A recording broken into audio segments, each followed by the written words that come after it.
Good evening, everyone. My name's Adrian Rook, and I'm a Druid in the order of Bards, Ovates, and Druids. When I'm not druiding, I'm a therapist, and I've specialised over the years in working in the field of addiction due to my own experience. I'm hoping there's lots of people popping up and saying they've joined, and welcome to everyone. I'm hoping you can hear me, and if somebody could just say, yay, I can hear you, Aid, that would be great, because I can't hear myself here. There's no sound coming back to me. So I will trust in the gods and have faith that you can hear me, and I will continue with my talk. I'm hoping to share with you some experiences of magic and how magic's manifested itself in my life, and also some experiences that I've had where magic's actually saved my life. And I think magic manifests in multiple ways. Can anyone hear me? There's no one saying that they can actually hear me, and it would be a shame if I was waffling on and people couldn't hear me. I will continue in my vigil. So it's 8:01, so I'm going to start anyway. So welcome, everyone. Such a pleasure and a privilege to be here and to be able to talk to you. When Philip mentioned it to me, I was absolutely terrified and, frightened to death. It was a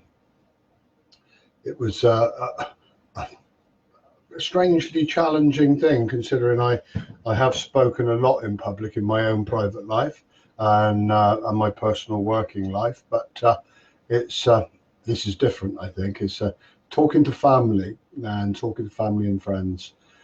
It should be easier, but in some ways it's strangely harder. Just wanted to say, I had a conversation with Philip several years ago, and it was a conversation that we had in a sauna of all places on a camp, and there was only Philip and I there, and he was asking me about some of my experiences, my life experiences, which have been numerous, and I told him about an experience of how I sold my shop. That was a great transition, and around the time that I joined the Order of Bards, Ovates, and Druids, and it was a time of huge transformation for me, which was wonderful. But it was also very challenging, and I don't believe that, certainly in my experience, there was a certain amount of sacrifice that life demanded from me in order to follow the Pied Piper of my soul, the song that my soul was singing to me. I'd created a life for me that wasn't really my life. It was the life that I thought other people wanted me to live. And it was slowly destroying me, and something needed to change. But during this conversation with Philip said to me quite in his very Philip-esque way, Adrian, what have you got out of being a Druid? What's Druidry done for you? And I looked at him and I said, well, Philip, apart from divorced, bankrupt, and covered in tattoos, I've had an absolutely fantastic time out of Druidry. And it saved my soul, saved my sanity, and it gave me a path on which I've been truly blessed to be able to follow and to meet the wonderful people that I've met along the way.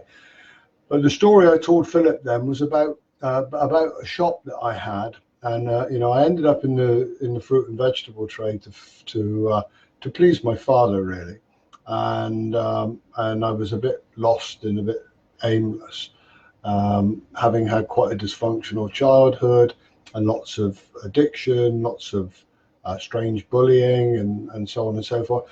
And my solace in those days was to be in the woods at the back of my house, and I had a little place in a hawthorn copse where I used to crawl under and I'd be safe in there.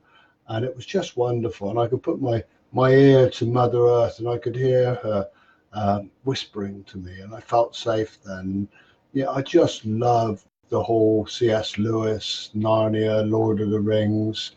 I just wanted a world where there were talking animals and exciting talking trees, and that wasn't what I had at the time.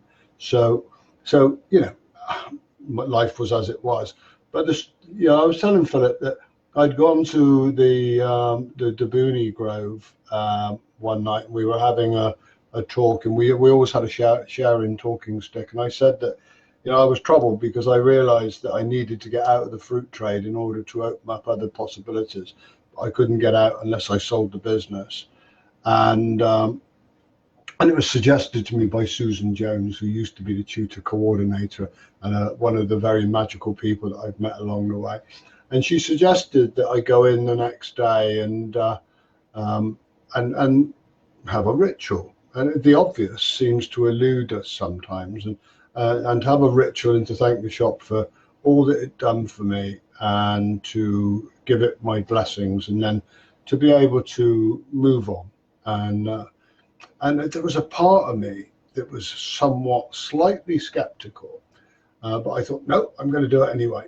And so the next day in I went, armed with various spring waters and incenses, and I had this lovely ritual on reflection with the shop, and asked it, you know, it's time for me to go now.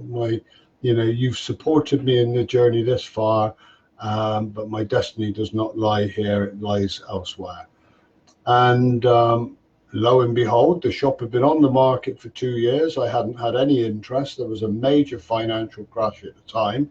And the very next day, I went into the fruit market in Bristol, whereby I was purchasing the day's produce.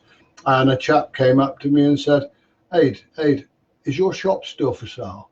I've just been made redundant, and I'd like to lease it off of you for 5 years. And I mean, I was stunned. You could have knocked me over with a feather.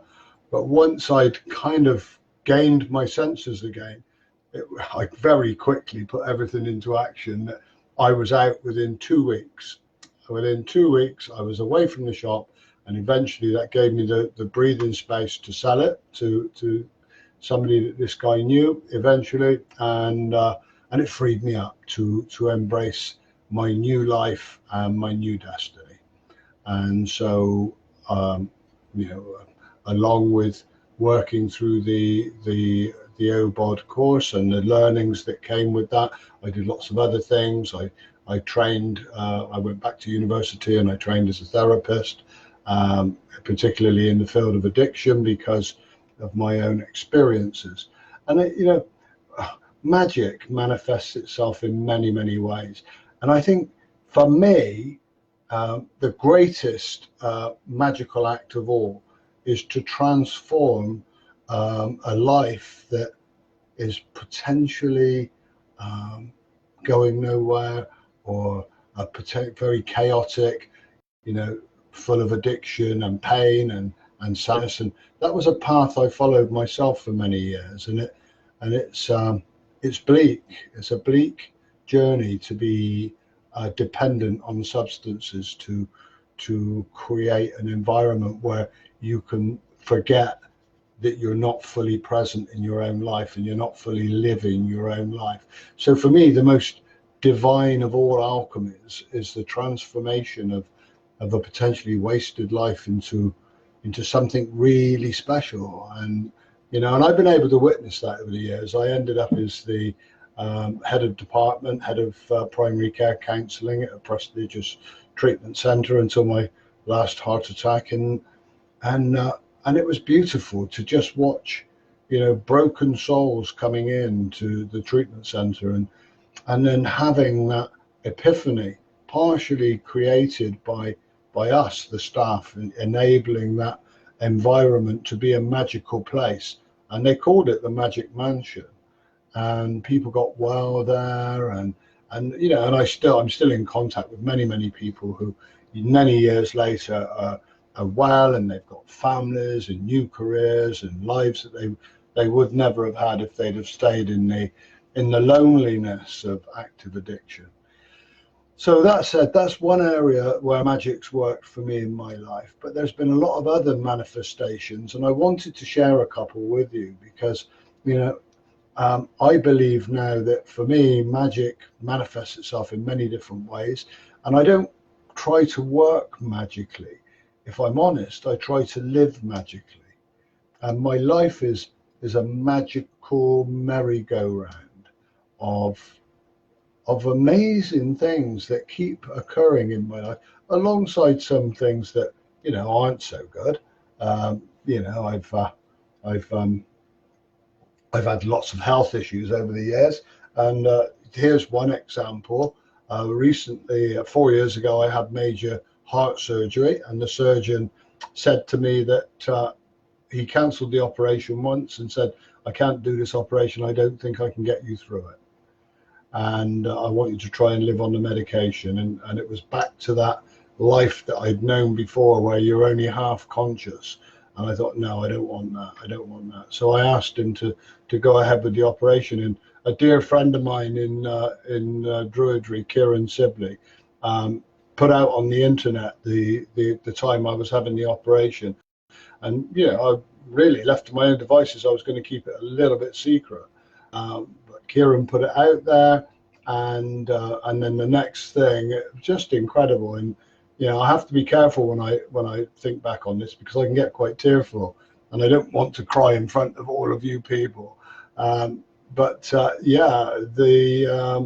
It was just amazing, the amount of people around the world that I've met through my life, through my recovery from active addiction, and through my magical spiritual life, which has been predominantly within Druidry.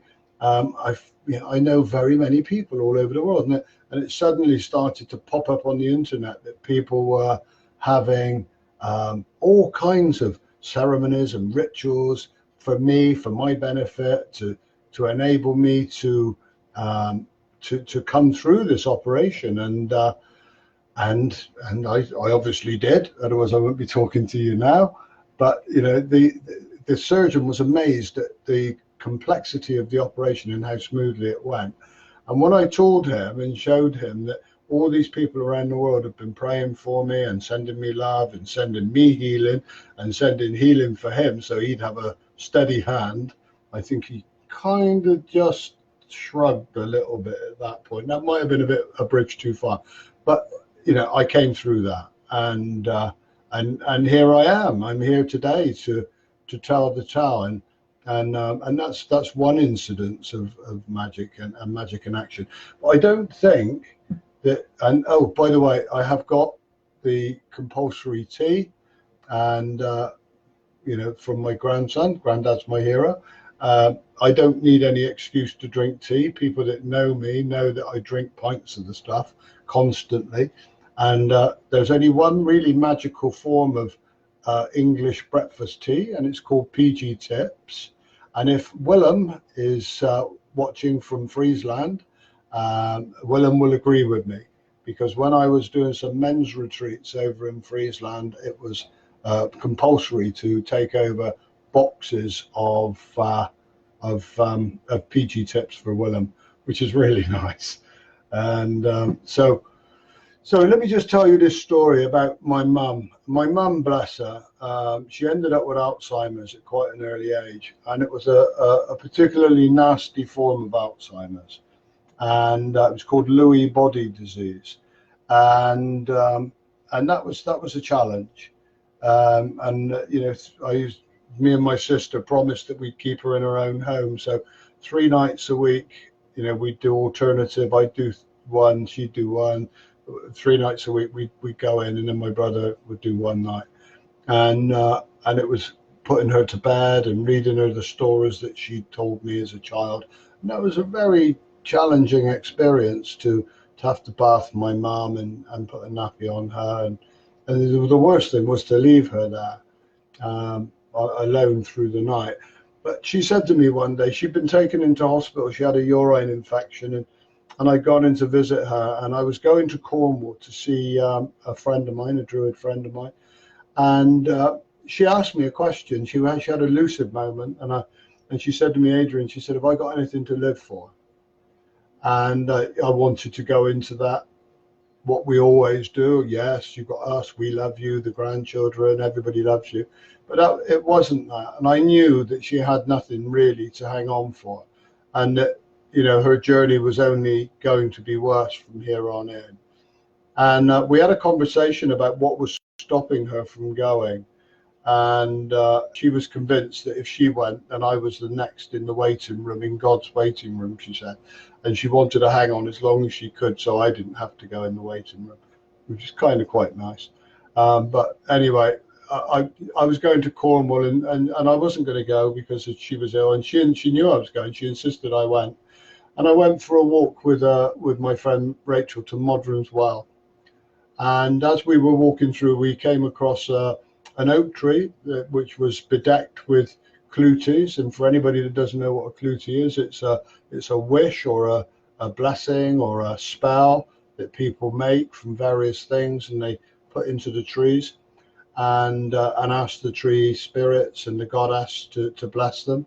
So I did that. And I made a clutie, and Rachel, bless her, she had a tiny little bag, and out of that bag came shells and string and everything you could imagine, and in a never-ending quantity. And I made the clutie, and I tied it to the tree. And as I tied it to the tree, I asked the goddess to take my mum quickly, that she could go without pain and with no more suffering, because her work here she'd done what she needed to do. She brought up 3 kids. She'd been a good woman and a hard worker and a lovely soul, and she gave out wherever she could, even though her life wasn't easy.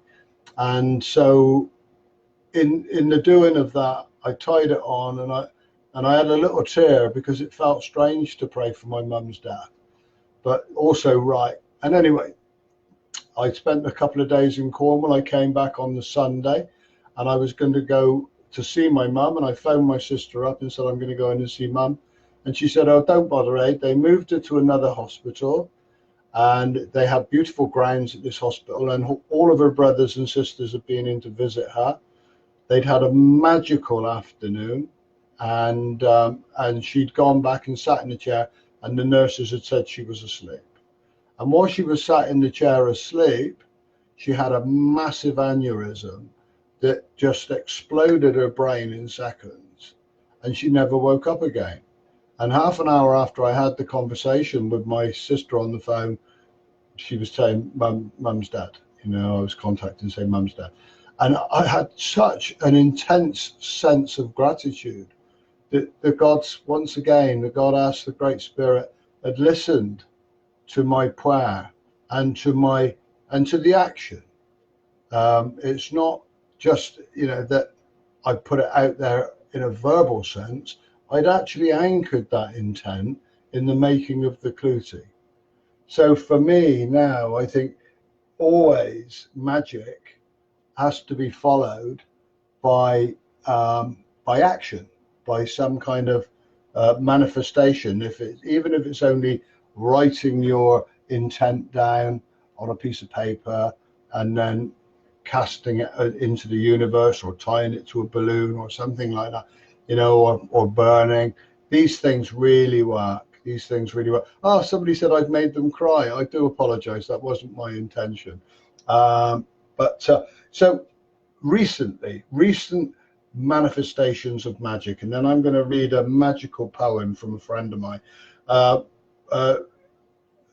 a lot of people know Joe Dunbar, and Joe Dunbar and I work together, and she's my girlfriend, and we've been working together to make magical retreats based around the tree ogham and the wheel of the year, the wheel of the tree year.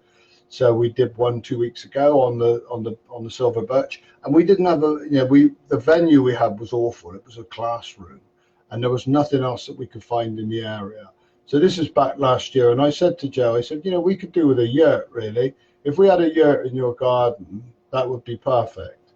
And you know, it's like, you know, it was just crazy, because I said, right, okay, we need a yurt, so let's do 3 Arwens, and we'll see if the universe decides to manifest this yurt for us, because we didn't have the money to spend on buying a new yurt. It wouldn't justify that. You know, we do these workshops because we love it, not for the profit we make on it. But so anyway, not 2 weeks later, I was visiting Ema in Ireland with Matt McCabe and the wonderful Arthur Billington, and we were having a magical time anyway, being with Ema and touring around the sacred sites, and I thought I'd mention it. And the Bodger was there. Some of us will know the Bodger. He's a guy that used to go on to the Order of Bards, Ovates and Druids camps a lot many years ago. And I just said, if any of you guys know of a yurt for sale, cheap, then, you know, I'd be really up for it. And the Bodger, in his very kind of dour, quiet way, said, you don't need a yurt. And I looked at it, I said, well, I do need a yurt. I've just said I need a yurt. I'm really looking for a yurt. And it was like, no, you don't need a yurt. Well, I think I do. That's why I've just said I need a yurt. You know, I'm looking for a yurt. And he just looked me in the eyes and he said, you don't need a yurt. You've got one. I've just given you mine. And I just, you know, and it turned out that they were moving and downsizing their house to a smaller house. And he'd only said a couple of days earlier, I don't know what to do with the yurt. We can't take it with us. And so again, is it coincidence? No, well, not for me. I don't believe in coincidence. You know, I've only got, you know, 20 minutes here. So, and I think I'm almost exhausting that. So maybe I just need to shut up, and I'm just going to read this poem, and then I'll finish with my last piece of magic that came. This was written by a friend of mine called Ivan Macbeth, and he was a great magician in my life, and somebody who I was very privileged to have met. And this is called Merlin. Who are you? I am the spirit inside of every single thing which reaches out to shine its true essence into this wonderful world. I am the sun at its height and the moon in the night. The planets are my children. They spin the destiny of all things in the infinite spaces above and below. The tides are my moods. They affect all things in the flux and fall. I am the past, the future, and the eternal present. You will find me in every breath of the whirling wind, in the diamond flash of a shooting star, in the silence of eternity, in the proud stance of the disturbed stag, in the shared laughter amongst good friends, in the boughs of the mighty oak, and in the electric caress of a lover. The power of the universe flows through me, yet I am the servant of all things, that which loves, frees, and makes beautiful, that which brings together in peace, and that which seeks joy in life, whether consciously or unknowingly, and lives in potential within the hearts of all beings. Will you seek me? Does your soul sing when you hear my call? When you find me, will you recognize me, love and honor me? Bring me alive inside of yourselves. Will you have the persistence, the ability to glean the secrets from my released spirits? And then finally, will you have the goal, the empowerment to embody my spells through the means of your lips, your arms and willing bodies, for the good of the land and all beings? For my mission is simple, to manifest the sacred here and now, in this lifetime, so that the prophecies are fulfilled. All will then experience their birthright. All dreams will become true, all hearts will beat to a single rhythm, that of unity and fulfillment. The god and the goddess, the king and the queen, heaven and earth, all opposites will join together in the eternal dance of creation. The clouds and cold mists will roll back to reveal the summer lands which have always been here for those with eyes to see. We will recognize each other as the brothers and sisters we lost so long ago. and embrace again, found renewed, and we will celebrate the perfection in each other. The earth, nature, the goddess in all her moods is my lover, child, mother, and muse. To her have I given my heart, and as she feels, so do I. Through all her changes, so do I transform, and at the same time help her transform. Like a proud parent, I make her happy, healthy, and beautiful for the coming of her Lord. Great Spirit of the heavens who unites with her, impregnating her with the star seed of the future. To him have I given my empowerment, and as he creates, so do I. For everything with life force grows and changes in accordance with the dreams of the sacred. I am no one person. I am a dream inside all beings, waiting to be dreamed and carried into the conscious light of day. I am a magical adventure and then brought to life. Anyone can journey with me. It's simple. Just see me for what I am and then take the first step. Step into the unknown with me and I will accompany you along the twists and turns of our own individual journeys, keeping you safe and whispering directions into your inner ears until you have found the way home. By then you will have become me, sharing my dreams and destiny, shaping the world in the image of the sacred wherever you go. So when you feel the time is upon you, put aside all meddlesome thoughts and relax into the peace of the gurgling brook, the dragonfly with the crackling rainbow wings, or the majesty of the hanging stones at sunset. Call my name softly and I will come. Feel the sensations on your body as I approach and welcome me into your heart. Whisper what you need to utter in order to break the bonds of my sleep, my imprisonment in matter, and embrace my emergent spirit in gentleness and care. Treat me as your inner, magical, loving child, loving me as I grow and develop through the years. And in time, there will be the glorious realization that you are me and I am you and we are all together. And I think I'll finish on this last one little thing at the risk of being hung, drawn, and quartered by Philip. My last act of manifestation and magic was in the summer to put out to the universe that I needed some singing bowls. A guy had done some singing bowl healing for me, and I thought, I need to take this into a treatment center and give people recovering from a detox, people who are, trying to restore their bodies after the horrors of addiction, could really do with some of this, some of this sound, beauty, energy. And so I put it out to the universe. I need to manifest some gongs or some singing bowls. Less than a week later, I had an email from a cousin I very rarely see, who said to me, Aid, I was just about to put these gongs of mine on eBay the other day, and he said, I suddenly had a thought, maybe I should give them to you or offer them to you before I put them out for sale. Would you be interested? And I said, I most certainly would. And there's a very funny story to tell you about this, Steve. And it turned out that I put out there to invoke into the world the energy to bring these musical instruments to me at the same time as he was about to sell them. And so something happened across the airwaves and he decided to give them to me. The one thing I didn't state, though, when I set out to invoke this energy was the size of the singing bowls I wanted. And I'm going to end with this now. I'm going to pull back, and I hope you can see the size of the gong that arrived. And we're getting to know each other.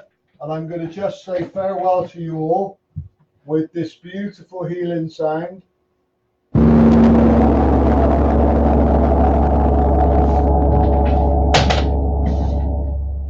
And to say love and blessings to everyone, and thank you for listening to me. And I'm sorry if I've gone on too long. Bless you all. Lots of love. Bye now.